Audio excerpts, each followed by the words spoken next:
Welcome to this Friends at Home virtual event. My name is Karen Butter, and I'm president of the Friends of the Alameda Free Library.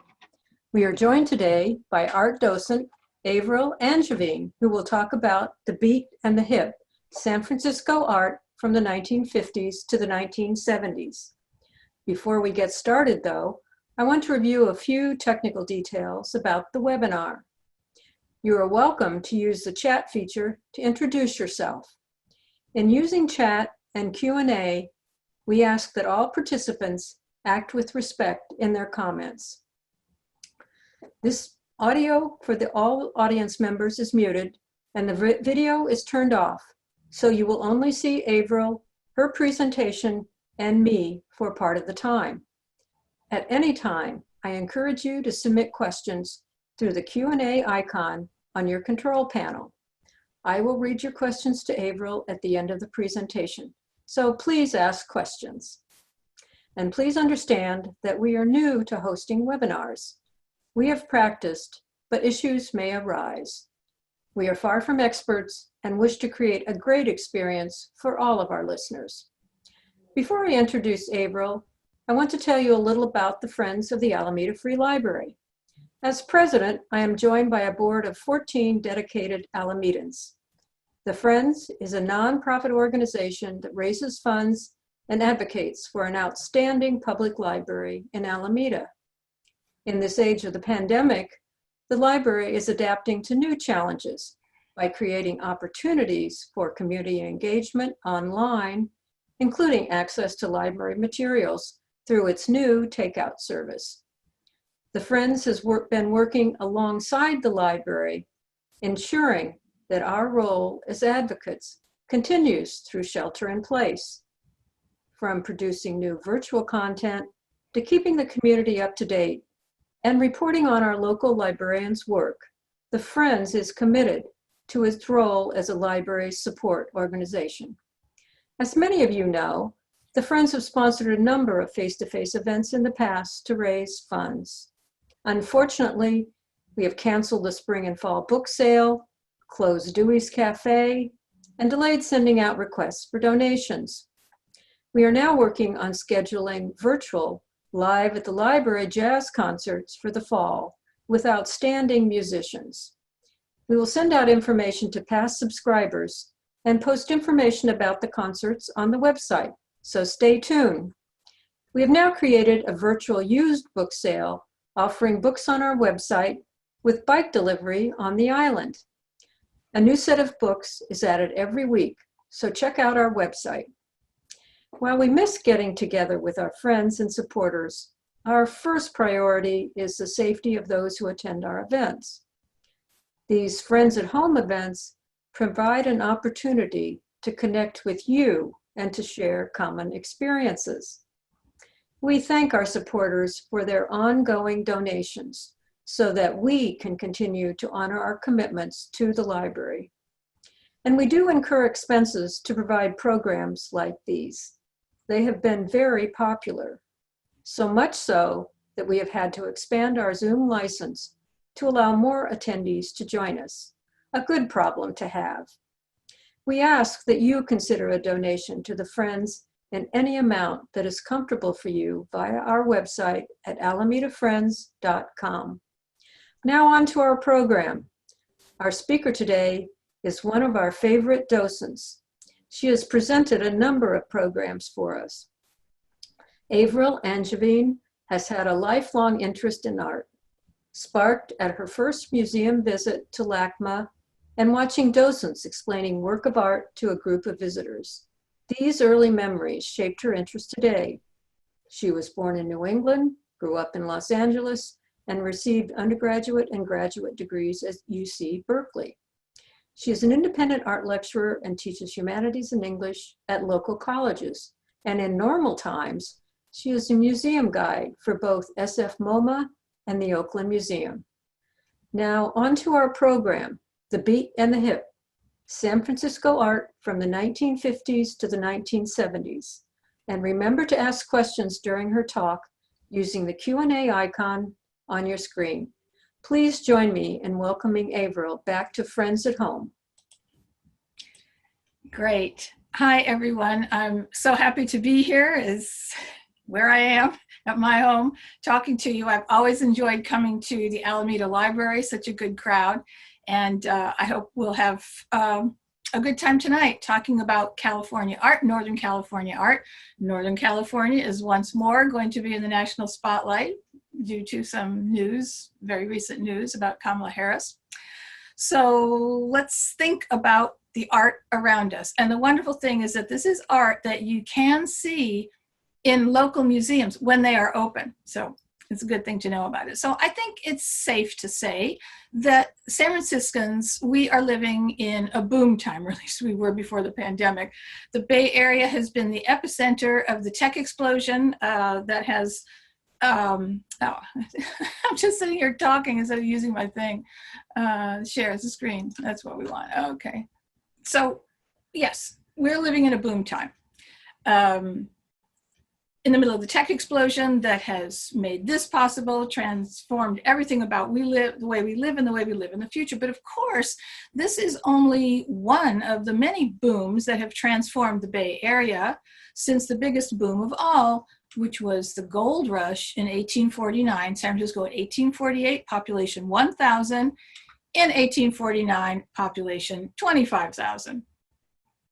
So no doubt it's natural when a city experiences quick and startling change, such as this, or such as what we've lived through in the last 2 decades, for people to reflect on the way it was before, the way it was when I first got here. So today, we're going to take a little trip back in time, not too far, just a little way back, to a San Francisco that was much smaller, but definitely cooler and hipper than it is today. We're going to go back to the 1950s, the post-war years.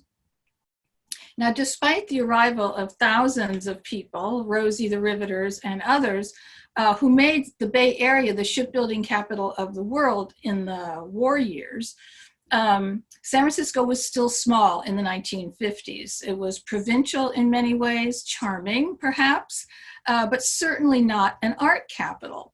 It was not New York. And yet, San Francisco produced a wide range of powerful art as artists both created their own variations on the abstract expressionism that was the rage in New York, and went off on tangents of their own, unknown to the New York sophisticates who then, as now, largely ignore West Coast culture. So I'm going to introduce you to a crowd of fascinating artists, some I'm sure known to you, but many will not be, who responded to Northern California's creative freedom in rather wonderful ways. And I'm just going to okay, so let's start by comparing New York and San Francisco in the 1950s. Okay, so obviously New York is much bigger. It's more sophisticated. It's filled with Europeans, European artists, European collectors with their Louis Vuitton luggage and so forth. And it has a very active gallery scene. In fact, this was Peggy Guggenheim's Art of the Century gallery, a famous one, the Surrealism exhibit. And the artists are asking, how can I push painting forward and how can I make a name for myself? And so these artists are people like Mark Roscoe, who claim to paint only the most basic human emotions, tragedy, ecstasy, doom, and so forth, and artists like Franz Klein, and of course, artists like Jackson Pollock. Now, San Francisco is smaller, and artists have far less opportunity to see European art and even East Coast art. For example, magazine photos convinced local artists that Willem de Kooning used the same thick paint as is typical of San Francisco artists. And in fact, that's not true. His paint is usually quite thin, but they only saw it in reproduction, so they didn't know. The artists in San Francisco had less opportunity to sell to the public, who we see here. I wonder if anybody knows where this is. It's Maiden Lane, which was actually at the time home of the House of Pets. There were not many happening galleries in San Francisco. People bought art at Gump's. They had bargain tables with art. But although there weren't too many galleries. We did have museums. The De Young was in operation since 1895, the Legion of Honor since 1924.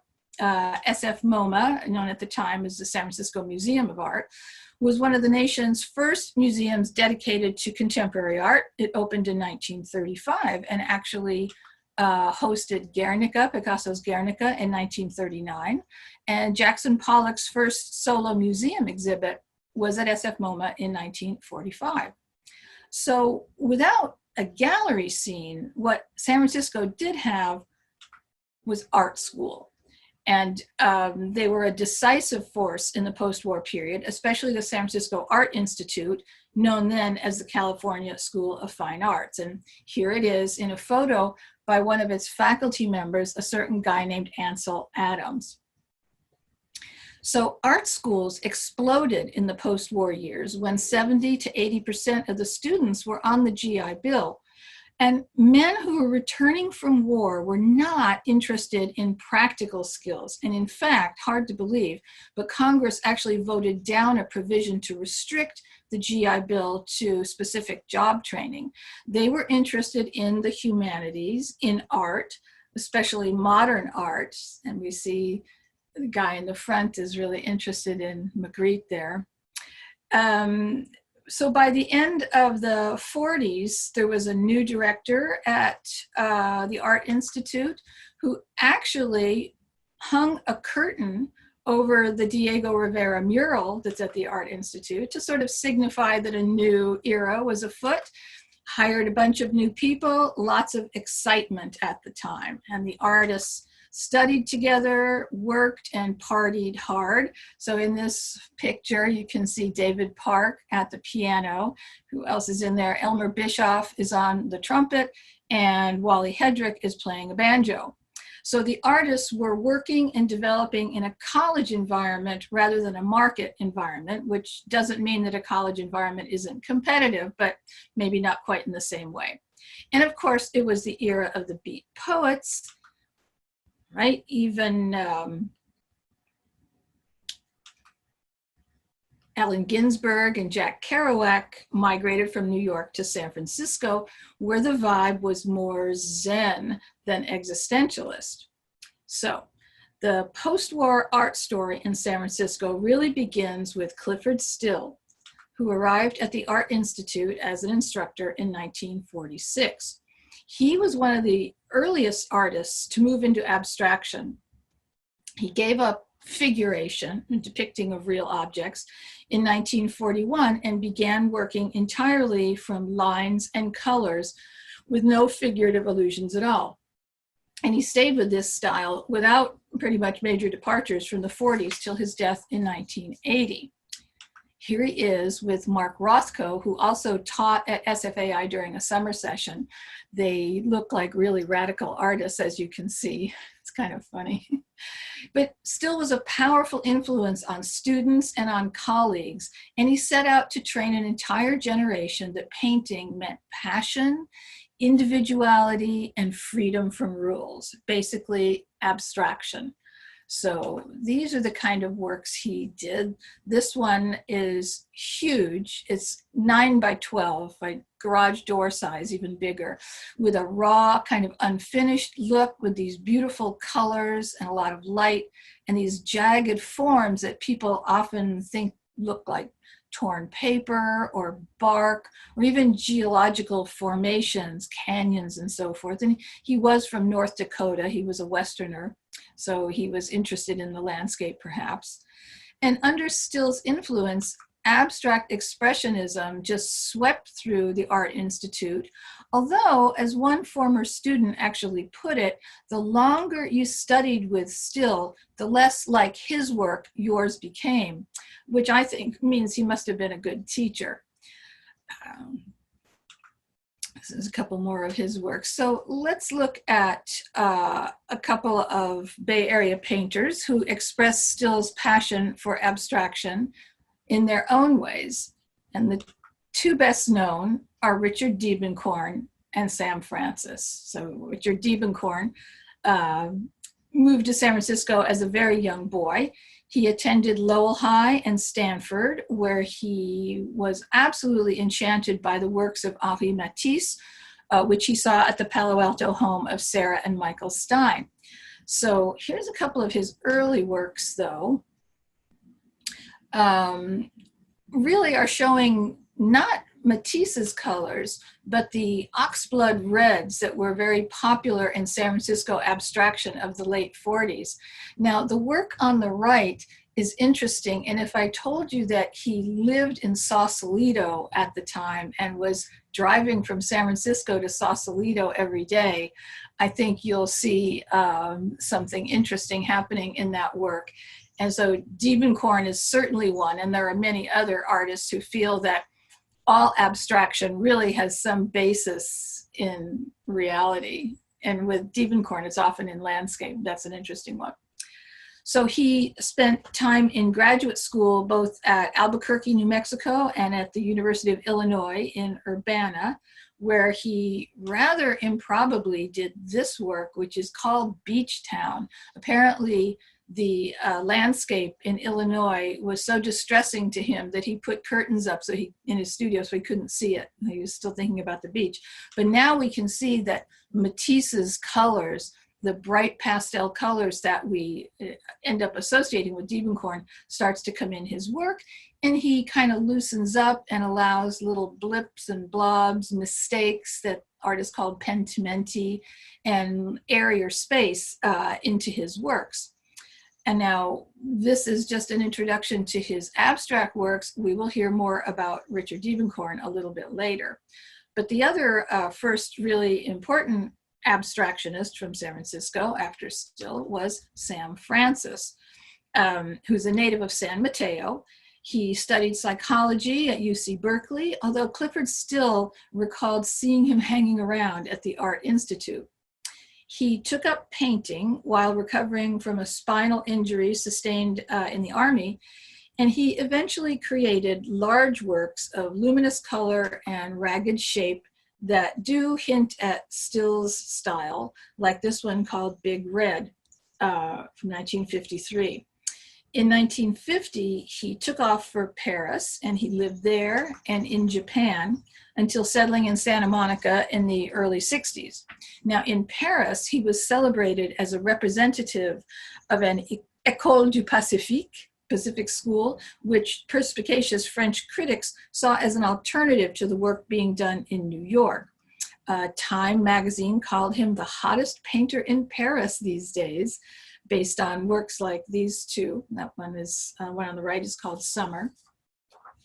So in Paris, he became enamored of Matisse, who wouldn't? How can you not? And he produced big, colorful abstractions, often dominated by blue, such as this one, or the blue balls that he did, which combined freely thrown and dripped splotches, often, as in work like this, with a disciplined grid structure. So you have the most rigid, which is the grid, and the freest, which is the throwing of paint together. And these gave way to looser configurations and kind of web-like patterns in his later works. And he painted right up until the end. He died in 1994. Good, all right, so let's see. Our next artists in the abstract division are Frank Lobdell and then Hassel Smith. So this is Frank Lobdell, who created works that, in the words of critic Thomas Albright, are somber, dramatic, agonized, and grave. So he really does sound like a New York abstract expressionist in that regard. By 1950, he had developed a style that had a bit of Clifford Stillism to it.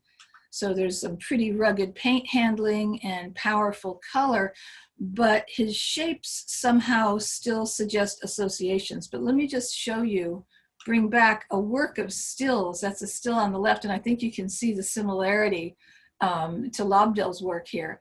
But in Lobdell, that could be a rose, a flower at the top, a person. So there's a kind of a suggestion of shape in there, despite the abstraction. And that's something we can really see in this work of his powerful work that's at the Oakland Museum, that I wonder what you see going on in there. Looks like a kind of snake and this spiraling thing. And the red right in the center, to me, once I know that he was with an army unit that liberated concentration camps in World War II, that starts to look like a little bit of a swastika almost to me. And I see kind of a different vibe going on in this painting. It's rather wonderful. So in his works seem weighty, the result of hard work and kind of difficult art choices compared to some of the other abstractionists. In his later works, in like this one, right, in the 70s and beyond, Lobdell, who taught for a long time at Stanford, lets light and air in, although his works still always hover between abstraction and figuration. And he died in 2013. So that's Frank Lobdell. Hassel Smith takes us in a slightly different direction, more typical of a distinct San Francisco attitude that just can't be suppressed. It keeps coming back all the time. So his works are full of action and sometimes have an almost comical quality, including pictographs or anatomical shapes, almost look like little cartoons. And the titles reinforce the edge of these paintings. So we have this one called Alone with the Killer. And again, in a sense like Lobdell, these shapes suggest sometimes forms to us. Or the triumph, this is called The Triumph of Gargoylism, which is such an interesting title. And the quite well-known To the Moon from 1961. So these are bright and light and very energetic paintings. They're really interesting. Now he moved through a period of figuration in the 1960s to what he called his measured works. They're quite geometrical in the 70s. And he returned, though, in his later years to kind of a celebration of color and movement and sheer painterliness. Right, in his last works. So I want to finish out the San Francisco abstractionists by looking at two lesser known artists, and not coincidentally, they're both women, and that's Sonya Gechoff and Bernice Bing. So Sonya Gechoff lived in San Francisco for most of the 50s, and she was an active participant in the local art scene, widely appreciated and widely exhibited along with the male cohort, who apparently accepted women painters a little more readily than their New York counterparts did. The New York school was quite a fiercely macho sort of place. Now, Gechoff cited the work of Clyfford Still as a major influence, especially during her shift from figuration to abstraction, right? So here's a work that she did called The Chase. Her works typically have a center to them like this. She was one of the first to work with a palette knife rather than a brush, and she produced these energetic works with marks of nuanced color. Another work of hers is called Etia, was named for her mother. Gechoff and her husband lived in the famous Fillmore Street apartment building called Painterland, along with a revolving cast of artists, musicians, and poets, including both Joan Brown and her husband, and Defeo and her husband, Willie Hedrick. Here's another painting of hers, and I want to get this thing and show you what this looks like close up. It's quite incredible. In fact, Gechoff, in a work like this, I think you can see the similarity. She may have influenced Defeo to abandon the brush for the knife, with the results that we see in her major work, The Rose. You can certainly see similarities to that style here. So Gechoff and her husband, Jim Kelly, left San Francisco for New York in 1958. And though her work fell out of fashion, it continued to evolve until her death in 2018 at age 91. So she lasted a long time.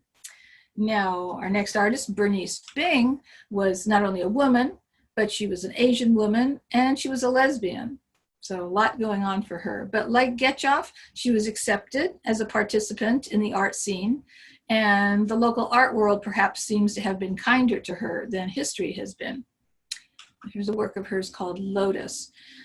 Bing was born in Chinatown in 1936, and her early life, though, was filled with tragedy. She was orphaned very young. She lived in orphanages with white foster families and sometimes with her strict Chinese grandmother. And although she struggled academically, she excelled at art. She's a graduate of Oakland Technical High School. And she attended both CCAC and the Art Institute in San Francisco, where she studied with Clifford Still. And she studied with Richard Diebenkorn, I think you can see that, with Nathan Olvera and with Saburo Hasegawa, who interested her in Zen calligraphy as well as Taoism and Buddhist philosophy, and sparked in her a lifelong devotion to spirituality. Nevertheless, she was fully engaged in the lively beat movement of San Francisco at the time. And in fact, her studio was above the old spaghetti factory. Here it is, and you can check and see if you are in the background there at all. And this famous Beatnik hangout, right? So she held her own as a hard-drinking dancer at Painterland on Fillmore. Jay Defeo called her a fiery presence. Now, Bing's first solo exhibition at the Batman Gallery featured a series of paintings based on the 17th century work Las Meninas by Diego Velazquez. So I'm gonna pop it up here so you can remember that's the painting that has the painter in the background, which we can see kind of on the left side in the back. And also there's a bright white line on the left side that kind of corresponds to the canvas that's in the front of this work. A lot going on in there. So Bing worked a variety of jobs through her life, from vineyard caretaker to community art coordinator, though she continued to paint. And she did works like this one called Mayacamas, and this one, Anderson Valley. So I think in both of these you can see Diebenkorn's influence. That's almost Diebenkorn green in this work. She died in 1998. And there was recently, last year or the year before, an exhibit of her work at I think it was at the Sonoma Art Museum. It's hard to see her works. Now, you may be wondering where all this San Francisco abstraction has come from, since the way the story is told, the 50s are dominated by the true original art style to come out of Northern California, and that's the Bay Area figurative movement. So the movement was born when our next artist, David Park, took all his abstract paintings down to the Berkeley dump in 1949 and decided to return to painting the human figure. So he was hired at the Art Institute a couple of years before Still, but like everybody else, he was affected by Still's passion for abstraction. But after a couple of years, he just said, art ought to be troublesome. And to him, the human image was an endless source of trouble. So basically, he went from this in 1948 to this a year later. A shocking change. His great friend, Richard Diebenkorn, said, "My God, what's happened to David?" And pretty much everybody else wondered that too. So Park was from Boston, but he ended up in the Bay Area studying at UC Berkeley in the late 20s. He worked as an assistant to sculptor Ralph Stackpole, creating plaster casts for the sculptures on the new Stock Exchange building. So you can see he knew how to handle a figure. In 1930, he actually even met Diego Rivera and Frida Kahlo, who stayed in Stackpole's studio during their visit that year. So Park did a few WPA murals in the area, and he experimented with a Picasso-like style. He began teaching, as I said, at the Art Institute in 1944, and he was soon under the sway of Still's abstraction. And Park always said that the ideals of abstract expressionism, like vitality, energy, profundity, and warmth, these were his goals too, but somehow his abstract works almost never achieved his aims, he thought. So he fell off the abstract wagon and he took a load of talented artists with him. So Park's early figurative works made in the first half of the 50s, like this one called Dancers, are still characterized by thick paint and rough handling. These are standard abstract techniques, but they introduce figures, ordinary people doing ordinary things. So as in this one, we'll often find a cluster of people in the center of the work made of shapes that sort of fit together like puzzle pieces, as we see here.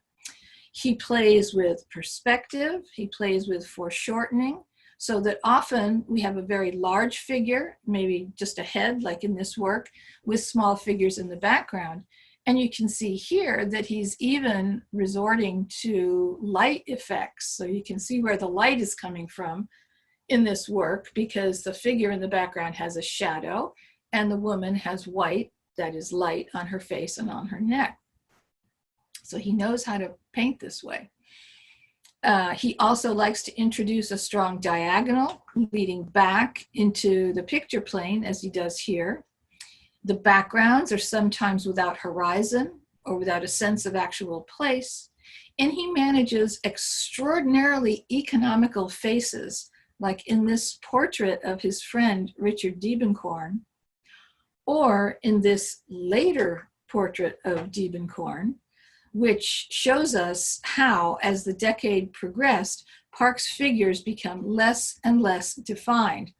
Backgrounds and any real sense of specificity melt away. In a sense, Park almost returns to abstraction in these later works. Man in a t-shirt. This work is not identified as a self-portrait, but it seems to me that it probably is. That's kind of what he looked like. These works, bathers, he did lots of summertime images like this. He liked swimmers. This one's called Eve, right? And we even get to this sort of stage. In the last year of his life, which was 1960, Park was too ill to work at an easel. His final works were done in bed. And these smaller format works in gouache or crayon or ink are, if anything, even more abstract than these late works in oil. Finally, he was frustrated by the small format and he asked his wife to find something larger. And she provided him with a 30-foot roll of kitchen shelf paper, which he drew on with felt tip markers, which themselves were new at the time. So this long scroll contains scenes from daily life, from Park's own life. There are images of Boston Common, there are images of UC Berkeley, and it ends with this haunting image. So Park was just 50 when he died in 1960. So once we arrive at Bay Area figuration, Richard Diebenkorn, of course, comes sailing back into view. He's doubtless the best known Bay Area artist nationally and even internationally, and he produced masterful works, both in abstraction and in figuration, and finally in abstraction, which he returned to at the end of his life, in his characteristic Northern California NorCal colors.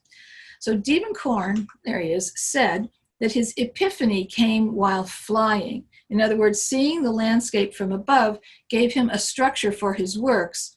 And in fact, whether they're abstract or figurative, his canvases are often defined by geometric planes. And for about a dozen years, beginning in 1955, Diebenkorn concentrated on figurative subjects, though he did not restrict himself to the human figure as Park did. He did portraits, often of his wife, Phyllis, and he also did still lifes, landscapes, and views, such as this one. It's kind of considered the first figurative work he did, Chabot Valley of 1955. And despite his predilection for landscape, Diebenkorn rarely painted outdoors. So here's a couple of his figurative works. Cityscape from 1963, which is so interesting because when you look at it, if you were to block out the right half of this work and just look at the left, it does look like a cityscape. If you block out the left half and just look at the right, it looks pretty abstract. It's just geometric planes. Although it's possible that San Francisco looked like that in 1963. In this work, or this one, Seawall from 1957, he has really achieved the order and the elegance that characterizes his mature landscape views, whether they're pure studies like these, or as the background to portraits, or glimpses through open windows, which is a structure he likes in his works. And although this work is simplified into blocks of color, it really suggests the essentials, I think you can see, of the Northern California coastline. So then we have Coffee and Woman in Profile. And he liked inserting a human figure, and they were often women just doing plain things, ordinary things like this, into his landscape. But in doing so, he goes out of his way to avoid creating a story or to creating a portrait. And he does this by merely suggesting the figures of the face, not depicting a specific person. And he always said that if there's a face in the canvas, the first response to it has to be as a color, as a shape in the construction as a whole, not relational, not any kind of character as would be in the old masters. So here, by the way, is a David Park woman with a coffee pot. So you will never again confuse Diebenkorn and Park. As you can see here, they're quite different. There's another of Diebenkorn's wonderful landscapes, Woman on the Porch. And this one, Interior with Doorway, is actually his studio, his Berkeley studio, which was where the Ashby BART station is now. Now, here's a quiz for you. Which of these sketches is by Diebenkorn and which is by Park? And I think you know that the Diebenkorn is on the right. So, two more powerhouse figurative painters, Nathan Olvera and Elmer Bischoff. So, Nathan Olvera, a local boy, born in Oakland, graduated from San Francisco's George Washington High School, and just occurred to me that he might have been there when those murals were actually being painted on the walls. Don't know. He attended CCAC, and he taught art at several places, including there, and at SFAI, of course, and for 32 years at Stanford. Now, you may have to stretch your imagination to consider a work like this one called Spring Nude from 1962 as a work of figuration. Olvera uses isolated figures painted in this improvisational style, and in a way he has more in common with this woman by Willem de Kooning than with the other figurative painters in the Bay Area. It's another work of his, Adolescent by the Bed. So these soupy backgrounds and this isolation show a kind of sense of conflict or angst maybe that we also see as motive forces in New York school painting. And here's a print of his that reminds us that Olvera was moved most of all by Rembrandt. Here's a little Rembrandt to look at, done similarly. And he said of Rembrandt, I see a human living presence and an energy that touches me. It's that presence that keeps me painting. Now, Olvera died in 2010.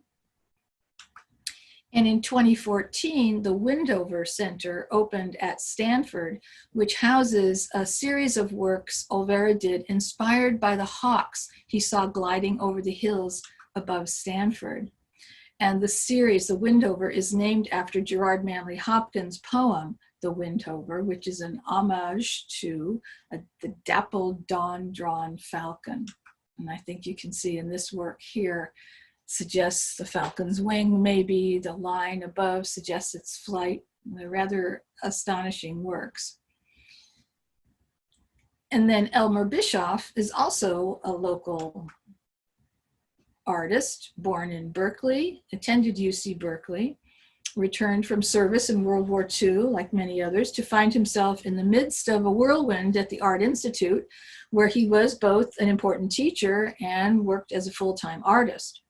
So his early works are abstract, like so many others, but he eventually moved into figuration in the 50s and 60s.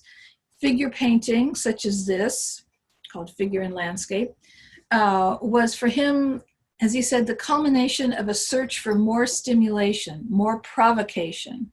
So as David Park put it, he was looking for more trouble, and he found it in figures. Now this work, on a personal note, I saw this in person in the Pigment a couple of years ago. It was up at SF Moma. It's huge, it's garage door size. And I was just stunned by it. The colors just leap off the canvas. So just an absolutely wonderful work called Yellow Sky from 1967. So by the later 50s, though, a new vibe was happening in San Francisco. The figurative group, who had rebelled against the dominance of the abstract expressionists, were themselves now the teachers and the elder statespersons. And the younger artists, as usual, absorbed what they had to say and then turned it on its head. So Beatnik culture. And did you know that the word beatnik was apparently coined by Herb Cain? Beatnik, like Sputnik, I guess because they were both far out or way out. So eventually the Beatniks are going to give way to the hippies, which are going to have an even stronger cultural influence in San Francisco than the Beatniks had. But as for art in the late 50s, going into the 60s, it was all over the place. And the best way to describe this art is to really call it early funk. So all through the late 50s, artists were gathering in upstart galleries, clubs, and communal living spaces like Painterland that I've talked about. And the spirit of collaboration and cross-fertilization was strong. Many of these later artists combined media or worked in several media. Now, the King Ubu Gallery, which was a former auto body shop on Fillmore Street, for example, was founded in 1952 by Jess Collins. Talk about him in a minute. And his partner, the poet Robert Duncan. A few years later, Wally Hedrick took it over and as the Six Gallery, hosted what has been described as the most important poetry reading of the 20th century on October 7th, 1955, when Allen Ginsberg revealed to the world that the best minds of his generation were destroyed by madness, starving, hysterical, naked, dragging themselves through the Negro streets at dawn, looking for an angry fix, angel-headed hipsters, burning for the ancient heavenly connection to the starry dynamo and the machinery of night, and so on and so forth.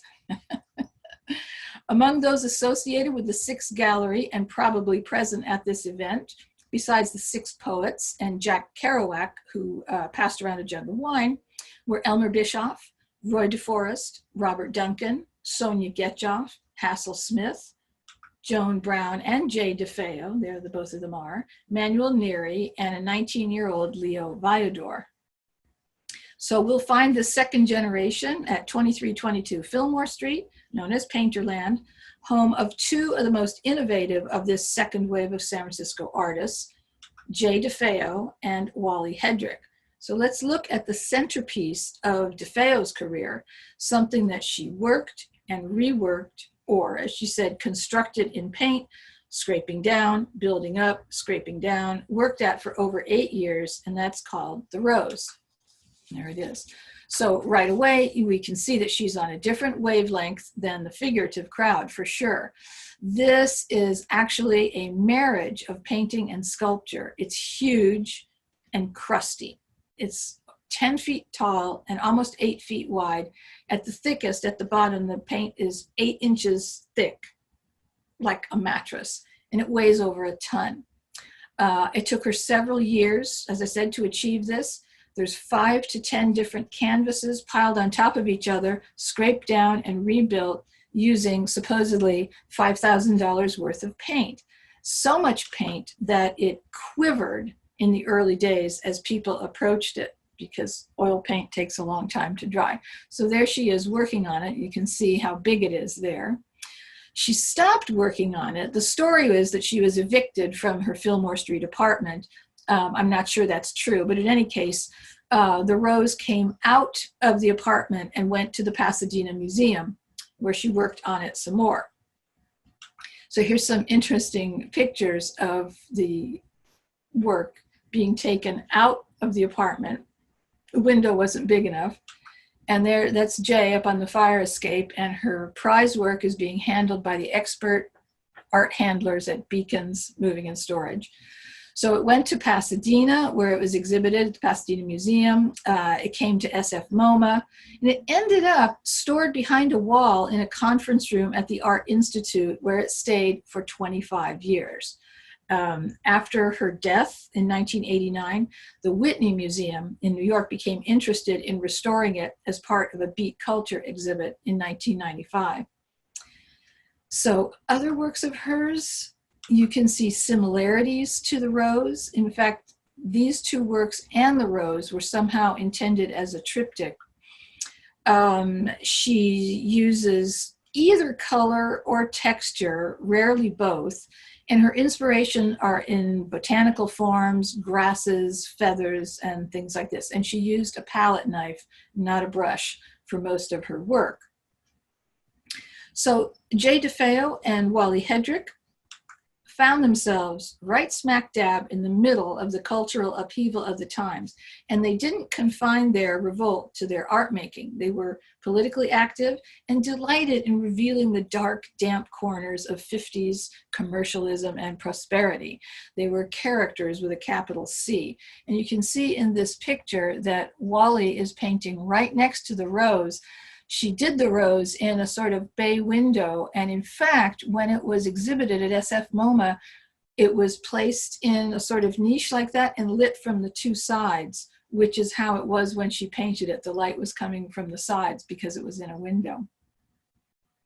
So let's see what Wally gets up to. Well, okay, so we're in a different kind of vibe here with Madame New's Barbecue on the one side and Hermetic Image from 1961 on the other, and in the middle, his work called Christmas Tree, or I should say Xmas Tree, from 1955, unfortunately destroyed.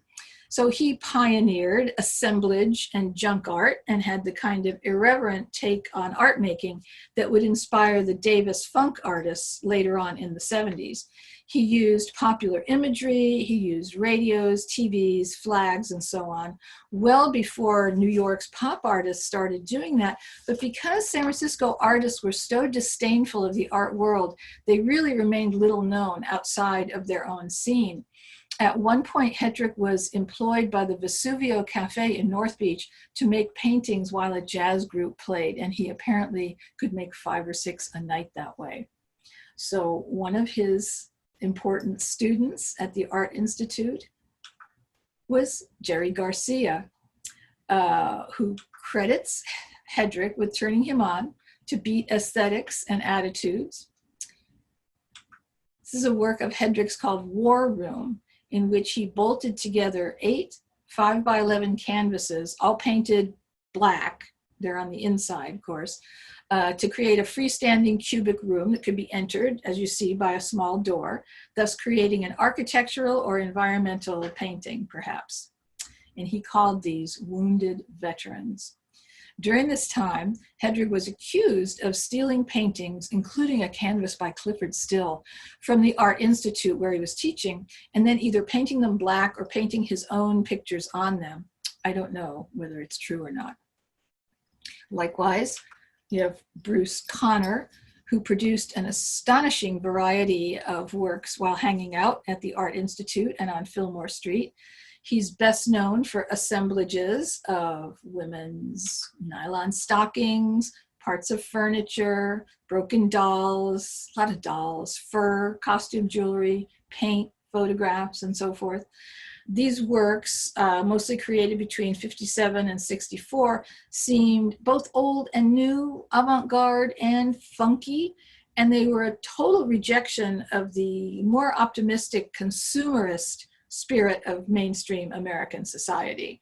So the East Coast pop of Rauschenberg and Andy Warhol was ironic, but this stuff goes way beyond irony into some sort of revolt or disdain. He was also a maker of experimental assembled films, and many people consider him one of the undiscovered masters of late 20th century art. And speaking of assemblage, we can look at the work of Jess Collins, as he was, a former participant in the Manhattan Project and the Hanford Atomic Energy Project in Washington State, who abandoned his career and his last name and devoted himself to art. He came to San Francisco, enrolled at the Art Institute, and began making collages and paintings using imagery from chemistry, alchemy, the occult, and male beauty. So this is Mouse's Tail, and he did as one of his paste ups, he called them, so it's actually a collage. And as you can see, let's get this. This is made up of images cut from male muscle magazines, and on the other side, these are clowns. His work is quite whimsical, as we can see in one of his work from a series called Translations, where he has created an oil painting clearly based on a photograph. It's a very heavy paint by numbers style on canvas, and there's actually a frame around it that's velvet covered wood. And each of these had a text on the back. And this one is from Edward Lear's poem, The Jumblies. And it says, far and few are the lands where the Jumblies live. Their heads are green, their hands are blue, and they went to sea in a sieve. And I think the Fab Four would like that. His probably best known work is Narcissus, a giant paste up, again, I don't know, 8 or 10 feet tall, it's huge. Paste up and graphite drawing with of exquisite detail. This is owned by SF Moma and is often exhibited.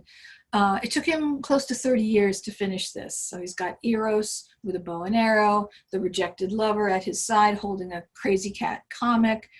That building in the center is apparently the Monadnock building in Chicago. Most of these images are from other artists that he's combined together.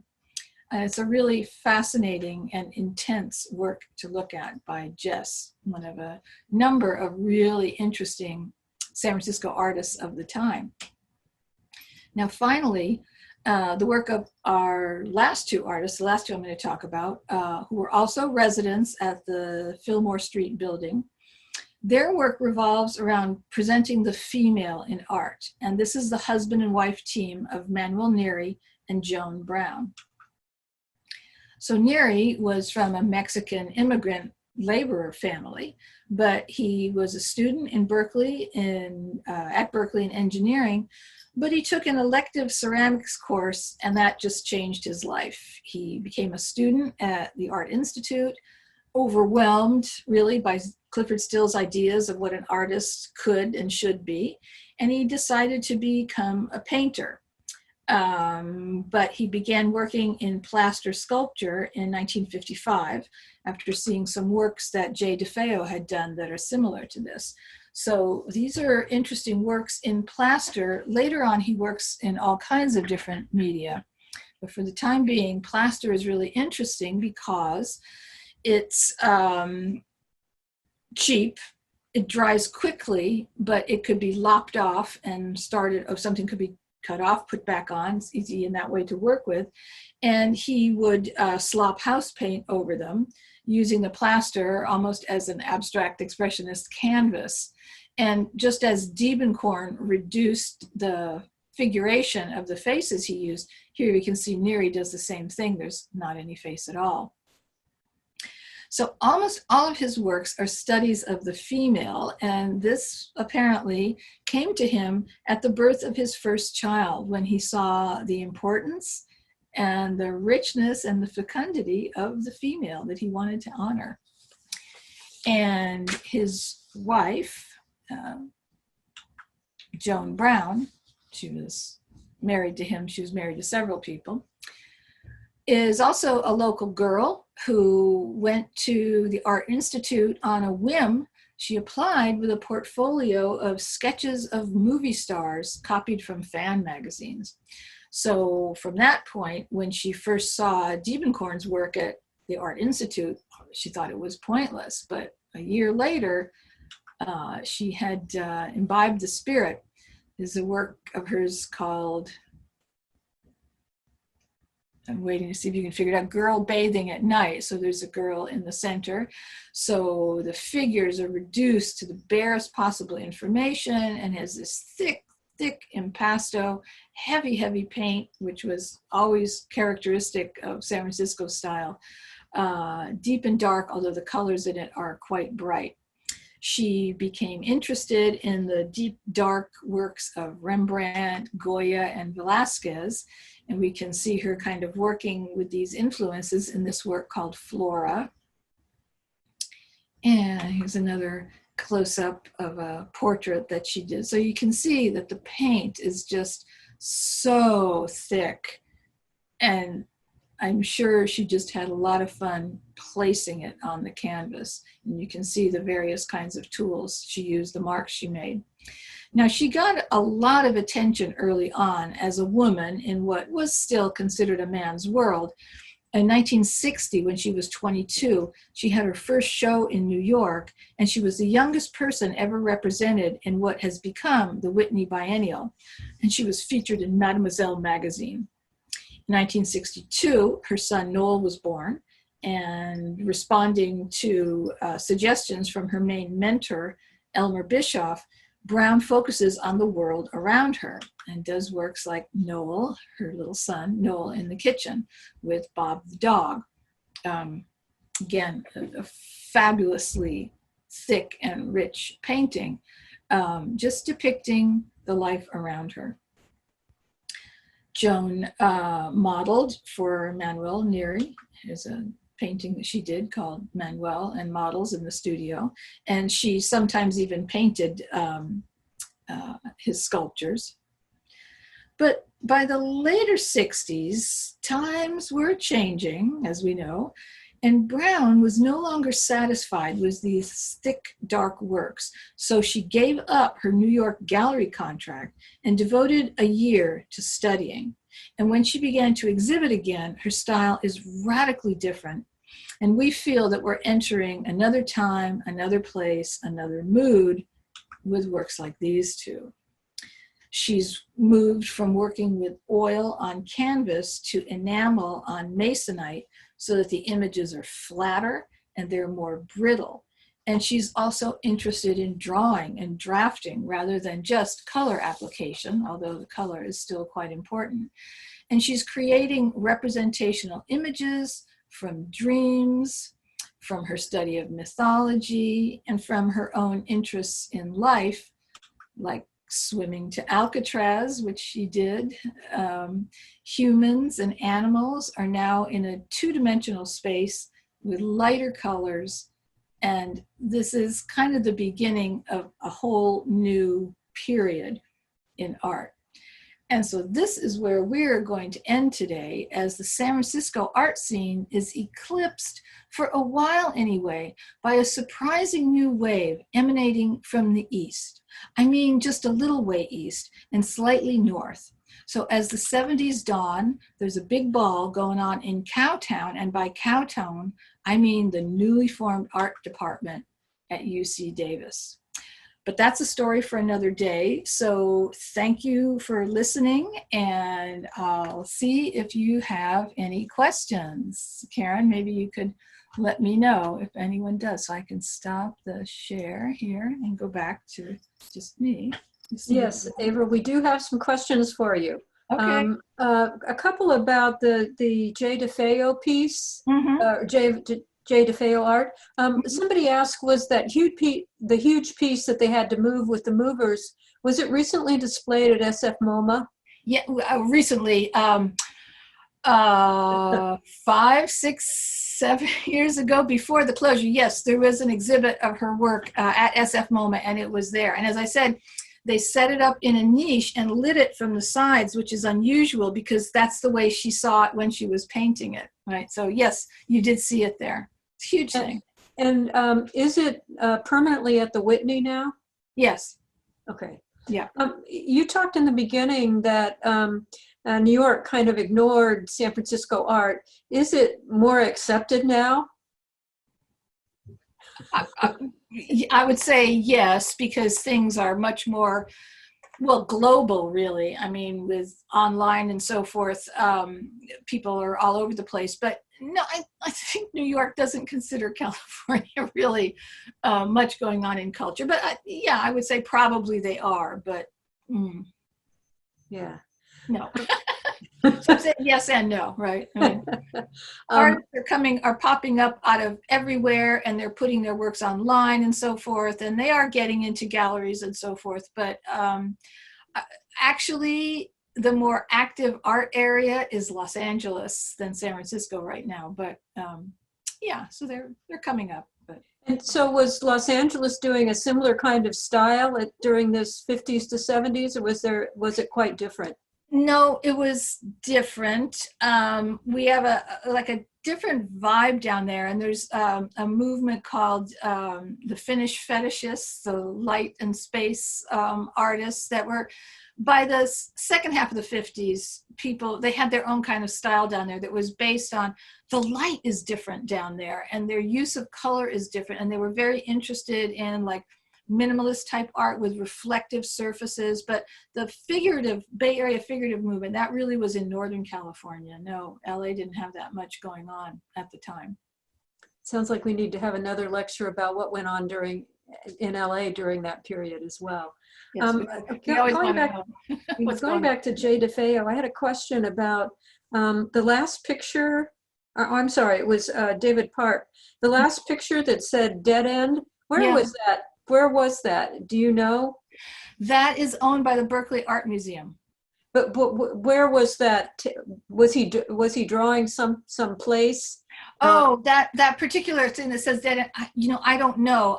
Generally, when people look at it, it looks, as I say, there are places that look like Sproul Plaza at UC Berkeley. There are places that look like Boston Common. So I'm not sure that everything was a specific place. And where that was, I don't know. It strikes me that it's probably just, generic and from his imagination. But it is, so I misunderstood your question. It's owned by the Berkeley Art Museum, but yes, I am certain it will be in the David Park exhibit that's at SF Moma, even as we speak. The museum is not open, but when it does open, there's a David Park exhibit, and that really rather extraordinary scroll will be there for you to see. How long will the David Park exhibit go on for, do you know? I don't know, because I don't know when it's going to start. It was supposed to be April 11th to September 7th. Figure that. Okay. So I don't know. I don't know how long, and because I don't know if it's going somewhere else. If it's going somewhere else, that causes problems. But I'm sure they'll leave it up longer. Right. Somebody wants to know how much of the art that you talked about is at the Oakland Museum.